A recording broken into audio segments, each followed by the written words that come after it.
Novak Djokovic's visa has been cancelled, and in the words of every tennis umpire ever, he is out.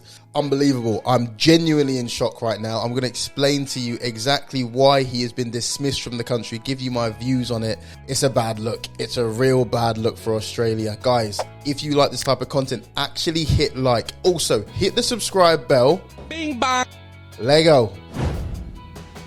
Okay, so 3 things you need to be aware of regarding this whole situation, okay? Number 1, Novak Djokovic did have a valid medical exemption to be in the country on the grounds that he's had a previous COVID-19 infection within the last 6 months, okay? This is according to the ATAGI guidelines, and I explained this in detail in my previous video, okay? I know there's people out there who literally just don't believe he had COVID and he's forged a certificate or whatever. For the purposes of this discussion, the lawyers of the government and the immigration minister, Alex Hawke, have agreed that the medical exemption was valid. Okay, so that is stamped approved. He has a valid medical exemption. Okay. Number 2, Novak Djokovic did do a false declaration on one of his travel forms. That is true, but that has no bearing on this decision. And again, the courts have agreed that that is a neutral component in this particular decision, although Alex Hawke has said that Novak should have been more careful. And number 3, Alex Hawke, the immigration minister for Australia, has the right to do this. A lot of people have been saying to me, oh, you know, this just must be illegal, it's ridiculous, this, that and the other. No. Novak Djokovic, to be fair, is not vaccinated. And as a result, he can only enter as a foreign national on the grounds of an individual exemption. As I said in my previous video, he has an individual exemption, likely because of a public interest, because he's a world-class tennis player. But Alex Hawke can decide it is no longer in the public interest for Novak Djokovic to be there. He's allowed to do that, and he can just yank the exemption from Novak Djokovic, and that's the bottom line, because Stone Cold said so, essentially. Those 3 things are important to note. And it's important to note because the judge who ruled that this visa cancellation should be upheld has said he is only commenting on the legality of the action, not on the merits, really, of the argument, okay? Only on the legality, and he has said it is legal for him to cancel this visa. And he's actually given Djokovic the option of appealing and getting other judges to look more into the merits of the argument. And Djokovic said, no, okay, I'm going to leave. Done. Fine. With that having been said, let's discuss the actual arguments and why he's been deported. 3 reasons, and I'm going to nab the summary from the BBC because it's brilliant. Immigration Minister Alex Hawke has argued that Djokovic's visa should be cancelled because his continued presence in Australia presents a risk to the health and good order of the Australian community. Okay, so number 1, the government argues that Djokovic presents a health risk because he's made anti-vax statements before, and this could lead to an increase in anti-vax behaviour. Over 90% of Australians are double vaccinated, but the government argues Djokovic's influence could stop people from getting boosters.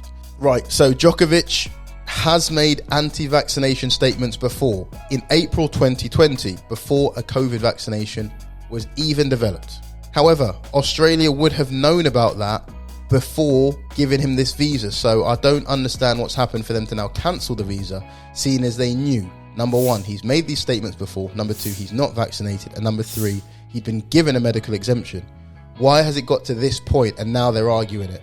Seems very, very strange to me, okay? I'll leave it at that. Secondly, it's baffling to me that they think in this day and age, in 2022, that he has to be in the country to stir up anti-vaccine sentiment. Like, if he really wanted to, he could be tweeting every day saying, I don't want the vaccine, don't get the vaccine, this, that and the other. And him being in or out of the country makes no difference to that whatsoever. Very, very strange rationale and logic.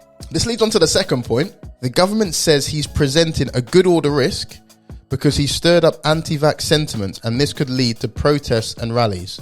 There have been anti-vax rallies in Australia before that have turned violent. Right, again, I don't understand why all of a sudden they're putting this onus on him. He's come here to play tennis, and he hasn't made any particular statements regarding the vaccine or not the vaccine in the last 2 years. So I don't know where this has come from. Secondly, by putting him through this process, you're making him a martyr. Listen, I'm a medical doctor. I believe in vaccination, obviously, okay? Obviously I would. And this looks really bad. I'll come into more details about this later. But look, even the judge said that. This is what the judge said regarding that specific point. It would be clear to anyone of common sense that cancelling the visa would cause overwhelming discord and risk of transmission through large gatherings. One could see the counterfactual overwhelming the mere focus on only the consequences of Djokovic's presence. So basically saying, you're probably going to cause rallies and disturbance by deporting him. And I guarantee we're going to see that. That is almost for certain. And lastly, the government argues that Djokovic previously breaking isolation rules also sets a bad example for others to similarly disobey Australia's COVID rules. And again, this could be a risk to public order. Right, Jock has to hold an L. He's been poor throughout this whole COVID thing. Let's be honest. He's just not taking it seriously. The other day he's had COVID, but he's been seen shaking hands with people, going places, breaking isolation rules. That is true. But do you have to be a model citizen to be able to get into Australia nowadays? I mean, I'm sure there's people with track records of doing other bad things that have entered Australia, okay? Really, really baffling logic that I'm sure very, very few people actually agree with. My views on this as a complete outsider is that this is a really bad look for Australia. It doesn't look strong. It looks like there's no process, and it looks like they're being extremely petty. As I said, I'm a medical doctor. I am pro-vaccination. I can't apologise for that point of view. My issue with this particular situation is they're not actually even banning him on the basis that he's not vaccinated. If someone said there's a vaccine mandate for medical reasons and you don't have a vaccine, so you can't go to this place, whether you agree with it or not, okay, it's theoretically for medical reasons, okay? But they're actually banning him for having a viewpoint, and that's scary. Even the government's lawyers said as much. One of their quotes was, rightly or wrongly, he is perceived to endorse an anti-vaccination view. Novak hasn't actually come out and said anything about it in almost 2 years. And I think that's very disturbing. But this isn't a legal channel really. So from a medical point of view, my two main takeaways are, firstly, I'm surprised the sporting bodies haven't sorted this out. One thing I'll say is through the whole COVID situation, sporting bodies have been brilliant. NBA, NFL, Premier League, in sorting out protocols and getting things done. I'm surprised that there's not just like an unvaccinated rules, vaccinated rules in terms of protocols, in terms of, okay, you're unvaccinated, so you have to test every day and wear a mask and eat separately, whatever, okay? And this whole thing was just sorted. And I don't think it really should have got to the point where he was stopped at the border. Everything should have been sorted for his arrival. That's been my experience as travelling while doing sports. Everything's normally sorted already, and we don't have to worry about these type of things. So I'm baffled how it's got this far.